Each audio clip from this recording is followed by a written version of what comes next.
حضرت ابن عمر رضی اللہ تعالیٰ عنہ سے مروی ہے، نبی صلی اللہ علیہ وسلم نے ارشاد فرمایا، اللہ نے 3 لوگوں پر جنت کو حرام کر دیا ہے، یعنی یہ 3 لوگ ایسے ہیں جو جنت میں داخل نہیں ہو سکیں گے۔ نمبر 1 شراب پینے والا، نمبر 2 ماں باپ کی نافرمانی کرنے والا، نمبر 3 دیوس۔ پہلے 2 یعنی شراب پینے والا اور ماں باپ کی نافرمانی کرنے والا، ان دونوں کو تو ہر کوئی جانتا ہے۔ دیوس کسے کہتے ہیں؟ آئیے دیوس کے بارے میں جانتے ہیں۔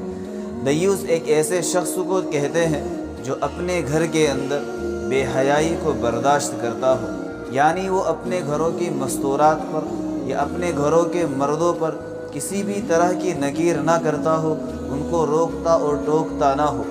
بے حیائی اور فیشن پرستی کو ہر لحاظ سے برداشت کرنے والے کو دیوس کہا گیا ہے۔